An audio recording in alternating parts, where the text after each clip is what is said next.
बताइए, आपके जो पिता थे वो लेफ्टिस्ट थे, खालिस्तानियों ने उनकी हत्या कर दी थी। आप इस किसान आंदोलन में शामिल हो रही हैं, लोग इसको भी किसान आंदोलन को खालिस्तानी बोलते हैं कि सपोर्टेड है। कैसा लगता है आपको जब आपके खुद भी पिताजी उसके शिकार हो चुके हैं खालिस्तानी? देखिए, मैं नहीं मानती कि खालिस्तानियों ने मेरे फादर को मारा था।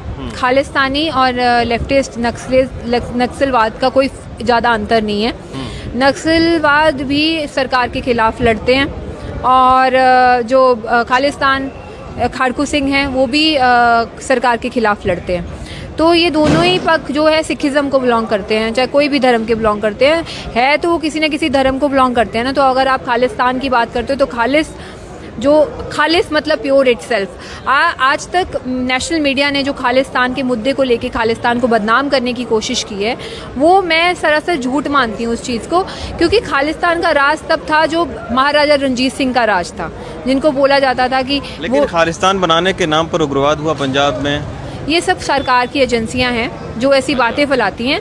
खालिस्तान की हत्या नहीं हुई पंजाब में? खालिस्तान देखिए, हत्या हुई। बहुत सारे लोग थे जो खालिस्तान का नाम लेते थे, बहुत सारे लोग थे जिन्होंने नक्सलियों को भी बदनाम किया, बहुत सारे लोग थे जो धर्म जात के नाम पर लड़ाइयाँ डालते हैं, जो दंगे फसाद करवाते हैं। एक ह्यूमैनिटी नेचर देखते ही नहीं है। खालिस का मतलब ही प्योर है। खालिस्तान को अगर देखा जाए तो, अगर मैं बस एक डेफिनेशन के बारे में बताना चाहती हूँ, ये मत देखिए शब्दों की मीनिंग और उसको करने का जब जमीनी स्तर पर लोग करते हैं तो उसमें बहुत सारा अंतर होता है। मैं एक चीज़ बताना चाहती हूँ, ये मत देखिए कि AK-47 वाले कोई उग्रवाद के लोग खड़े हैं तो वो खालिस्तान है। नहीं, खालिस्तान महाराजा रणजीत सिंह का राज था। जब बोलते थे who turn iron into gold, जो एक राजा था जो गरीबों में जाके भी लोगों के बारे में पूछता था। खालिस लोगों को मतलब अच्छा सोचे, लोगों के बारे में अच्छी बातें करी। और अगर सिख धर्म में अगर उन्होंने बोला है कि सिख धर्म, हमारे तिरंगे के ऊपर भी सबसे पहले केसरी निशान आता है।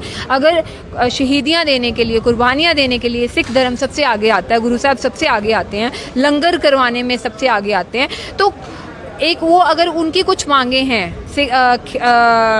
कुछ उनकी अलग देश की मांग है, नहीं अलग देश की मांग नहीं कह सकती मैं। अलग देश तो हो ही नहीं सकता। ये भारत हमारा है, ये झंडे का पहला जो रंग है वो हमारा है। ऐसा कुछ नहीं है। अब वो बातें करते हैं, कुछ मांगे जैसे किसानी हक की कुछ बातें हैं कि जो स्टेट के हक हैं स्टेट के पास होने चाहिए। आपके फादर को किसने फिर? मैं बोलती हूँ कि देखिए, आज मैं इस आंदोलन में हूँ, मैं उसका एग्जाम्पल दूंगी, आपको खुद समझ लग जाएगी कि मेरे फादर को किसने मरवाया था।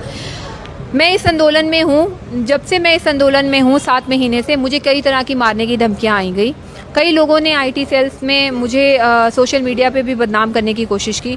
कई लोगों ने संतों की फ़ोटो लगाई, संत जरनैल पिंडरावाले की, जबकि वो औरतों की इज़्ज़त करते थे, औरतों की इज़्ज़त की प्रोटेक्शन करते थे। उनकी फ़ोटो लगा के उनको बदनाम करने की कोशिश की।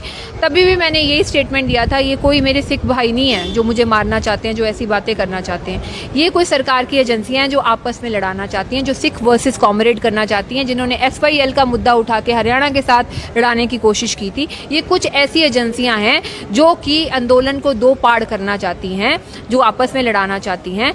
ये वो एजेंसीज हैं, उन्हीं एजेंसीज ने, सरकारी एजेंसी मतलब, मैं यही बोल, मैं वही एजेंसीज का नाम लेना चाहती हूँ जिन्होंने मेरे फादर को भी मरवाया था। क्योंकि मेरे फादर हरावल दस्ता मैगजीन निकालते थे गवर्नमेंट के खिलाफ, और गवर्नमेंट ने उनको बहुत गंदे तरीके से इंटेरोगेट भी किया था। उस टाइम पर उनको जेल में डाला गया, उनकी आंखों में से खून भी आ गया था, इतना पीटा गया क्योंकि वो गवर्नमेंट के अगेंस्ट लिखते थे। आज मैं गवर्नमेंट के अगेंस्ट चल रही हूँ 3 कृषि कानूनों के लिए। मेरे ऊपर गवर्नमेंट ने पर्चा डाला, बेबुनियादी पर्चा, चंडीगढ़ को 26 तारीख को डाला, जबकि मैं चंडीगढ़ में थी नहीं, मैं पंचकुला में थी।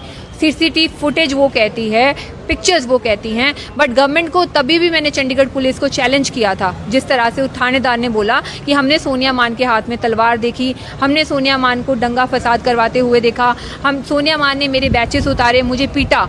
मैं वो थानेदार को उसको बोलना चैलेंज करती हूँ कि एक भी CCTV फुटेज। अच्छा, आपको नहीं लगता है कि किसान आंदोलन में किसी भी तरीके की अगर कोई हिंसा हो रही है तो उसका विरोध करना चाहिए? देखिए, हिंसा हो रही है तो उसका विरोध करना चाहिए, और जो हिंसा लोग कर रहे हैं उससे भी दूरी बनाए रखनी चाहिए।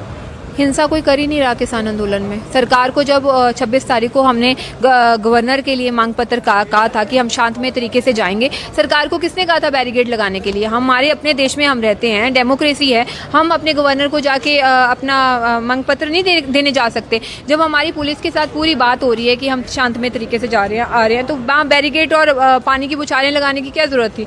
उन्होंने जानबूझ के ये हमेशा प्रॉब्लम्स क्रिएट करने की कोशिश की है। और मेरे ऊपर जो पर्चा डाला गया है वो तो एक्चुअली में मैं पर्चों से डरती नहीं, झूठा पर्चा तो तमाम सारे किसानों के ऊपर डाला गया है। यहाँ गाजीपुर में बैठने वाले किसान हैं, उनको भी मुकदमा उनके ऊपर में भी दर्ज नहीं, किया गया है। मुकदमा डाला गया। मैं सबसे पहले एक जो बात मैं कहना चाहती हूँ कि जब सोनिया मान पंचकुला में थी, चंडीगढ़ पुलिस की 17 सेक्टर की पुलिस ने सोनिया पे पर्चा डाला और ये लिखा FIR में कि मेरे हाथ में तलवार थी, मैंने पुलिस वाले को पीटा, तो मैं CCTV फुटेज वो मांग करती हूँ कि IPS ऑफिसर इतने बिक चुके हैं, इतना झूठ फैलाने लग गए हैं, इतना गवर्नमेंट का दबाव आ चुका है, डिक्टेटरशिप हो चुकी है कि आप इतनी झूठी FIR डालना शुरू कर दोगे। मैं बोलती हूँ अगर मेरे खिलाफ एक भी सबूत देते हैं तो मैं गिरफ्तारी खुद दूंगी आके। तो निश्चित तौर